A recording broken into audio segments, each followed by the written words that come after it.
I think many of you have probably heard before that one of the ways that we can describe our religion is a religion of balance. And we're going to try to flesh this idea of balance out for the purpose of this khutbah. And in order to do that, we're gonna start with something very fundamental in these few minutes. We ask Allah for guidance to a straight path in Surah Al-Fatiha, Ihdina as-Sirat al-Mustaqim. And right after that path, it would have been enough if we asked Allah to get, if you're asking someone for directions and you're asking to get to the right destination, the shortest distance between 2 points is a straight line, right?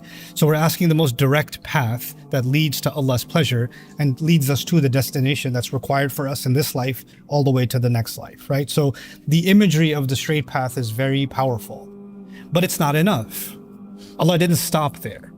Allah taught us to say something more. He taught us to say غير المغضوب عليهم صراط الذين أنعمت عليهم غير المغضوب عليهم ولا الضالين. So there's two components here. One, on the one hand, not only is the path straight, but others have walked this path before. So show us the people who did this before us, right? So there's already a case study, there's already a role model, there's already a precedent. And the thing about paths in the old world, and nowadays, of course, we have paved roads, but in the old world, when people would travel in a certain direction over and over again, even if it was in the wilderness, it would naturally form a path, right? The grass would stop growing there, and you could see that there's a path already formed. People have treaded this before. So you could see that you're not the first one to go down this way, right? So Allah is now taking elements from those paths, and He's giving us those people in the Quran. But what's even more peculiar is Allah then says, غير المغضوب عليهم ولا الضالين. Don't show us this is the path we do want, and here are these other two pathways we don't want. Keep us away from these two other pathways. Which is odd in a sense, because if Allah already told you, you already asked Allah, I want to see the straight path, then why add and not the two deviated paths?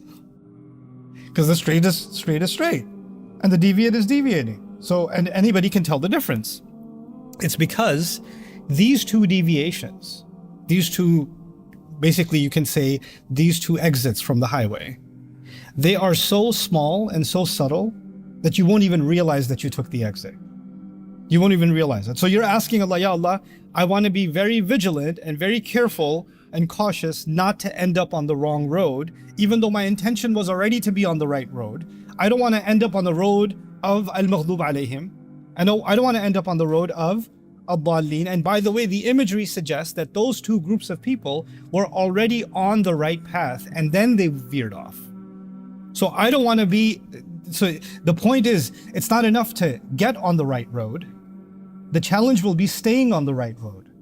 That's going to be the challenge. And that challenge is going to come, the two most likely ways that we can fall off track is a path of people before us who made similar mistakes and they're described as al-maghdub alayhim, and another group that made a different kind of group of mistakes, al-dallin. Now, coming back to the idea that I started with, I said our religion is a religion of balance, right? So it's as if Allah is saying there's one path that's balanced, and there's one imbalance that goes this way and the other imbalance goes that way. There's two different kinds of imbalances that can happen. And from that, now let's take another step. Of course, Allah has described people before us and what their imbalances were. Al-Maghdubi alayhim have been talked about in great detail. Al-Dallin have been talked about in great detail. And the simplest way for the purposes of a khutbah, because a khutbah is not a long education, it's a few minutes. So just the simplest way you can think about this is, what's the difference between those who earned Allah's anger, those who were deserving of anger, Al-Maghdub alayhim, and who are the people that are lost, Al-Dallin? For practical purposes, if you know that you're turning the wrong way, you know that's the wrong turn, but you do it anyway. You know it's wrong, but you're like, yeah, it's bad, but it's not that bad. Even if I took a turn, it's not like I'm on a different road, it's just a slight exit. It's not that big of a deal. So you do the wrong thing, and then you minimize the fact that so what? It's not that bad, right? So it's not just a mistake, it's a knowing mistake. And it's a minimizing of the mistake. These are people that don't have an excuse when they get caught. Why'd you take the exit? I'm sorry, I didn't mean to. Yes, you did. You meant to, and you told yourself it's not so bad.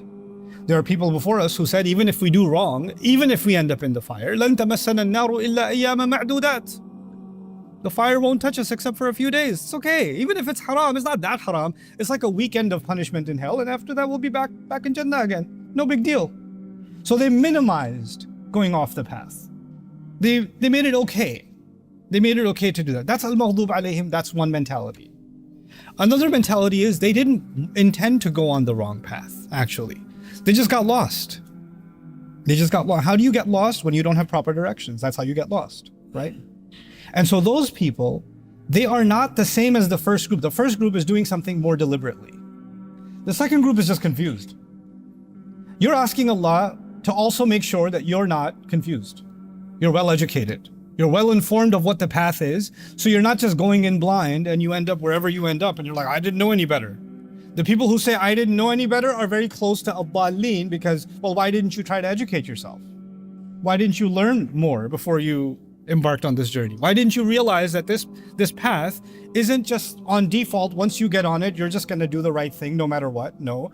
Once you get on it, you better follow directions in case you don't end up in the wrong place, which means you have to keep close eye on the instructions. So if you want to really simplify that, one group does wrong after having knowledge, and the other group does wrong without pursuing knowledge, right? And both of them are wrong, which means the people in the middle have to take the quest for learning. They have to learn what the right path is, serious. They have to take that learning seriously because they're not off the hook for not learning. But after they learn, they can't be aloof and say, I learned it, but I still don't take it seriously. They can't go that way either. They have to find their way in the middle. And it's a very oversimplified way of me trying to explain to you this approach to balance in our religion. This approach applies across the board. But in the rest of this time of the khutbah, I want to take you somewhere else. This notion of balance. Allah then, what He did in the Quran is He didn't just have conversations with Muslims. He did something very interesting. No other religious text does this. Religious texts, if there are any, and writings of theologians, writers, etc., they're speaking to their own people. They're speaking to the faithful. So in the Quran, for example, Ya ayyuhal ladhina amanu, those of you who believe, that's talking to us. But the Quran makes it a point to talk to non-Muslims. It's having a direct conversation with people of the book, for example. Both Jews and Christians are a direct audience in the Quran. So just like you find Ya ayyuhal ladhina amanu, you also find Ya ahlal kitab, people of the book. Ya bani Israel, sons of Israel. He's talking to them directly. Ya ayyuhal ladhina kafaru, la ta'tathiru al-yawm. Those of you who disbelieve, don't make excuses today. Ya ayyuhan nas, people, humanity. Allah is not just talking to Muslims. Allah is talking to everybody else. But we know, you and I know, being on the inside of Islam, we know that all of it, the whole book, is relevant to us. It's for us. Even when it's talking to them, it's still beneficial for us. That's our faith.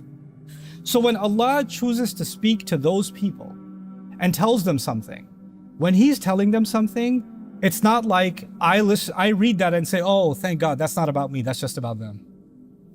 Let me go to the parts that are about me. That's not my mentality as a believer. I have to look at those ayat and say, well, Allah is telling them because they took that wrong turn. I better pay attention because in the very Fatiha, I begged Allah to make sure that I don't make the mistakes that people before me made. So if He's warning them right now, that warning is still relevant for me because I'm still in danger of taking an exit and taking the wrong turn. So I'm going to take just one of those ayat. This phrase occurs twice in Al-Ma'idah and before that in An-Nisa. But I'll take the ayah from Al-Ma'idah, which before this ayah, Allah was talking to the Christians, and after this ayah, Allah is talking about the Jews. So it's almost combining both. Ya ayyuhal ladhina amanu la taghlu fi dinikum.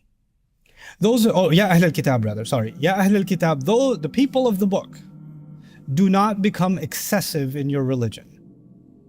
Don't become bloated in your religion. La taghlu fi dinikum. Easy English, I would say, don't become overboard. Don't become extreme in your religion. Ghulu in Arabic is when an animal becomes too fat, or a bone becomes too thick, or the swelling becomes too large.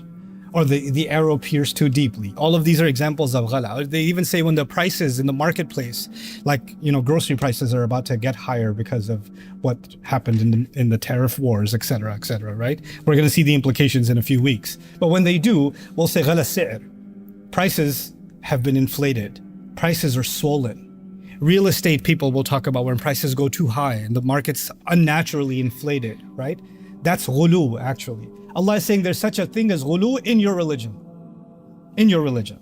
And if Allah is warning them about this, but the point I'm making so far is the warning is relevant for me and the warning is relevant for you. So let's understand that. What does it mean to go overboard in your religion? Our religion is made up of guidance from Allah. All of the things in our religion are good things. All of them are good things. If you remember nothing else from today's khutbah, just remember this one thing. If you do a good thing, but you don't do it in balance, it also becomes a bad thing. Even when you do a good thing and you do too much of it, that's not healthy. That's not good. That's not okay. Drinking water is healthy. There is a quantity of water you can drink and kill yourself. Even though it's water. It's the source of life on this earth. Right? Let's talk about within our religion. The famous story, I won't narrate the entire text of the hadith, but just the overall point, because you've heard this many times before. There are companions of the Prophet ﷺ who were very excited about the religion, and one of them said, I'm just going to not sleep anymore, I'm just going to pray tahajjud all night, every night. I'm just not going to sleep. Another said, I'm just going to fast every day. The other one said, I'm just never going to get married. I don't want to fall into temptation. Forget temptation. I'm just not even going to get married. Forget it. Right? And the Rasul ﷺ corrected all three of them because you're all going overboard. You're doing too much. But it's not just about doing too much. If you're going to stay up all night, the human body, what's going to happen to it? You're not going to have energy in the day. You're going to be half asleep in the day. So by the time you get to Dhuhr prayer, even if you're praying and your eyes are rolling in the back of your head. Are you able to concentrate even on the other prayers? No. You went overboard here and the price is going to be paid somewhere else. And you were required to do work in the day. You were required to take care of your family in the day. You were required to be maybe he's a guard at the gates of a city and he's half asleep.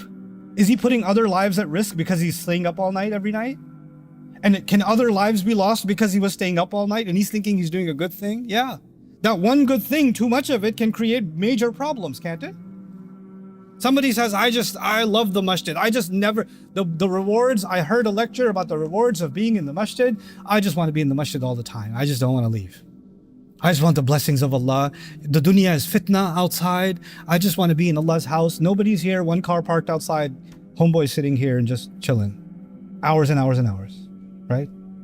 What happens to the rights of his wife, his children, his mother, his father?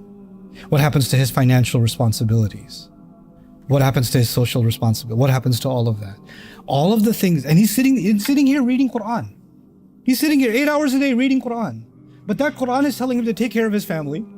That Quran is telling him to make sure that he takes care of his parents.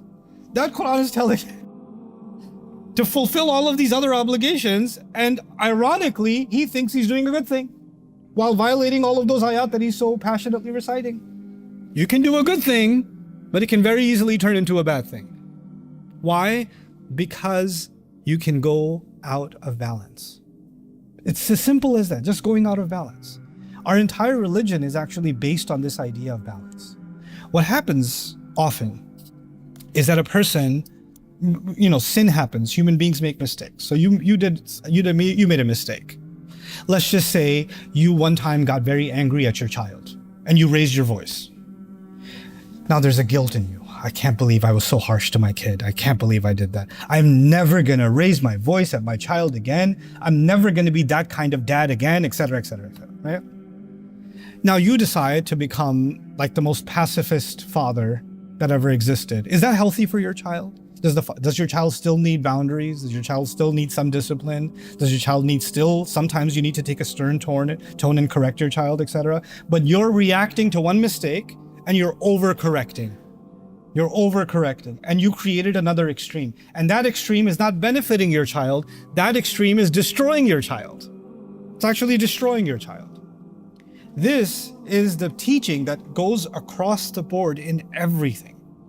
even not just at the level of individuals. In this part of the world where I come from, in South Asia, for example, in India, Pakistan, Bangladesh, etc., we are taught religion most of the time, unfortunately, we're taught the religion through an extreme. So for example, there will be a lot of emphasis on the rights of elders and the rights of parents and the rights of somebody, or the respect for scholars, for example. All of these are good things. I should respect scholars. I should respect my parents. My elders have rights, etc., etc., etc. But when you only emphasize that and emphasize it and emphasize it and emphasize it, and it gets inflated and bloated, it becomes ghulu. And now what happens? Now there are other people who have rights, and now it becomes okay to take away their rights because your mother told you to take them away, or your father told you to take them away, or your father decides something unfair or unjust, and you can't raise your voice about it. You can't say anything about it because, hey, respect your father, respect your mother. The same Quran that says stand up for justice, even if it's against both your parents. You know, وَلَوْ عَلَىٰ أَنفُسِكُمْ أَوِ الْوَالِدَيْنِ وَالْأَقْرَبِينَ. That's also Quran. The same Quran that says be the best to your parents says stand up for justice, even if you have to stand up against yourself and against both of your parents, because the Quran is constantly teaching balance. But what happens in a culture where you'll highlight one thing and you ignore the other? You create an imbalance, and people think this is Islam. People start thinking this is Islam. This is the same kind of extreme that will happen. Respect for ulama, respect for scholars is a cornerstone of our civilization. We have to have respect for scholars. But does respect for scholars means you can't ask them a question and you can't say, hey, you said something, but that's not making sense. Or you said something, I'm not sure how that adds up. Can you explain yourself? Or there seems to be a contradiction between what you said here and what you said here. Can you reconcile that? Could it be that you made a mistake? And he says, you have no respect for the ulama. Do you know where I graduated from? Do you know who my father was? Do you know the history of my heritage and the ijazat I got? You're gonna question me? That kind of mentality would have worked maybe in the Catholic Church at some point, when you're gonna question the Pope. That could have worked. That could have worked in some other religious tradition where you don't question the religious clergy. But in this religion, we started the Surah Al-Baqarah with Allah making a verdict that He's going to put humans on the earth, and the angels asked a question, how could you do that? He's going to cause corruption in the world. Even Allah gave the right to the angels to ask questions when they didn't understand something. And they're not questioning a scholar, they're questioning who? Allah Himself. Our religion began with the right to ask questions, and Allah didn't say, how dare you ask a question? Allah said, إِنِّي أَعْلَمُ مَا لَا تَعْلَمُونَ. But it can become an extreme, can't it? And once that becomes an extreme, once any extreme forms, it becomes like a cancer. It has larger consequences on the society. It starts having multiple reactions, not just limited to one area, in all other areas. So this teaching of balance is actually something not only the Muslims need, it's actually what all of humanity needs. It's all of humanity. And it always begins with a good idea. Like I said, rights of parents is a good idea. We're living in times of great extremism, even in government, where you'll take an idea like national security. A good idea. A powerful, legitimate idea. Every nation on earth should be concerned with national security. But when you go excessive, that same good term, you can commit unspoken kinds of immoral, illegal, inhumane activities in the name of what? National security, right? Because you went into an extreme. In our judgments, the word deen, the last thing I'll share with you today, is the word deen isn't just for religion. The word deen in Arabic, like the phrasing in Arabic, كَمَا تَدِينُ تُدَانُ, the way you deal with people, that is how you shall be dealt with. Deen is actually an all-encompassing term for how you deal with people, how you make judgments. You know, like a famous hadith, you marry a woman for her deen, doesn't just mean does she wear hijab or not. It actually means how does she deal with elders, how does she deal with conflict, how does she deal with, her peers, how does she deal with other women, how does she deal with in-laws, what are her dealings like? That's actually deen too, right? So when Allah says, لا تغلوا في دينكم, this is a pretty comprehensive phrase the people of the book were told. Don't become obsessive, don't become extreme in any of your dealings, in any of them. Now, before I leave you, I just want to give you some food for thought, because this has so many powerful implications. I want to leave you with some things that for you to think about and discuss, inshallah, with your friends and family as we end this khutbah. And that has to do with an extreme that the Muslims sometimes fall into without realizing it. The kinds of, as a group, not as individuals, but even as a group. On the one hand, you can have an extreme, oh, this is we want a protective environment for our children. We want to protect our kids from bad influences outside, right? So that's a good thing. There should be a nurturing, protective environment for our children. If you take that too far, then you're putting your children inside of a cocoon and they don't know what's going on in the outside world. They don't know what other kids are doing and talking about. They don't know what's out there. And the moment they get old enough, because you cannot keep them inside this cocoon forever, eventually you'll have to get them out of that environment and take them outside. And because you tried to overprotect them, they weren't ready for what's coming from the outside. They never learned what it means to get into a fight and how to deal with that problem. They never learned how to face adversity. They never learned to respond to someone who's making fun of them or to challenge what they believe. They never learned any of that. They never learned how to handle intimidation, how to respond to it, how to engage with it, how to deal with it. Why? Because you were trying to protect them. Well, your attempt to protect them actually made them the most unprotected. That one extreme ended up becoming the other extreme, right? And then there are other folks that can say, no, I want my child to know what the world is like. I want them to make non-Muslim friends, and as they should, I believe they should too. And so they engage with the society, but there's not enough of a nurturing environment to strengthen what they actually believe, right? So now they're too overexposed to the outside and the outside elements, and that's become an extreme. And what's supposed to ground them in their own identity and their own protected environment, what's supposed to fuel them, not enough of that is there. And what happens is those kids eventually say, well, I don't know about this Islam thing, Mom. You do your Islam. I'm out. I don't want to deal with it. And then those people come into the Imam and say, give me an extreme solution. Give me some surah I can recite and on my child, and they'll come back to Islam, right? That's not how this works. When you when you follow an extreme path, you're going to get extreme consequences. That's just the nature of things that Allah has made. It is the final food for thought I'll give you on this subject. Inshallah, I plan on fleshing this out some more for us. Muslims, we've had a good life in the US, and we've had some hiccups along the way, but we've had a good life in the US. As I travel across the world, I get more perspective on what life for Muslims is like everywhere, in the Muslim world and the non-Muslim world, right? The United States, Muslims, the Muslim community fares much better. Our life is much easier and much more opportunistic. We have much more opportunity than most places in the world to live the way we want to live, to practice our religion the way we want to practice our religion, to study our religion, to learn our religion, to engage in discourse, etc., etc. We've had that. But unfortunately, we took this to an extreme. And what we did as a result of this extreme is we became too comfortable. We became too comfortable. The thing is, we stopped learning from history. When a minority stays in a larger society and they become too comfortable and they stay within themselves, the larger society, even though you're going to the same grocery stores, you're stopping at the same gas stations, you're going to the same hospitals, you're engaged in that society, but you're also cut off from them. You're not engaging, and they don't know what you're actually about. They don't know what you're really about, right? There's not enough engagement with them. Eventually, that society, they will need someone to blame for their problems. And this is history. This is not America, this is history. And usually, faith communities are one of the first targets. And the reason they're targets is because they were actually comfortably living in one form of an extreme or another, and they didn't address something that was so basic in our religion: the rights of your neighbor. Many people live 10 minutes away, 15 minutes away, 20 minutes away from a masjid. They know people at the masjid, barely, but they definitely don't know 5 neighbors this way and 5 neighbors that way. Forget 10 neighbors and 40 neighbors like the hadith mentions. They don't even know 5 neighbors. They don't even know. So when something's going to happen, they can't be good to their neighbor. By the way, Quran told you to be good to your neighbor or no? Yeah.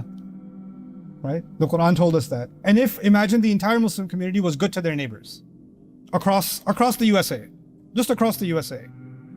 wouldn't that become one of the most powerful Islamophobia campaigns that ever existed? Like before your neighbor watches something on Fox News or whatever about Muslims or anywhere else on any other platform, before that image of the Muslim is already broken by their neighbor Ahmed, their neighbor Karim, their neighbor Fatima, isn't it? But we became extremely comfortable and isolated. And we became happy in that comfort and in that isolation. And there are prices to pay for that. It's not too late, but we better wake up. None of these forms of extremes are going to help us survive. None of them. There are people who live extremely, they're extremists, they live in the past. They don't want to live in the present. Why can't we go back to the days of Umar radiallahu anhu? Because Allah decided that the days of Umar radiallahu anhu are over. That's why. Because Allah decided that it's 2025.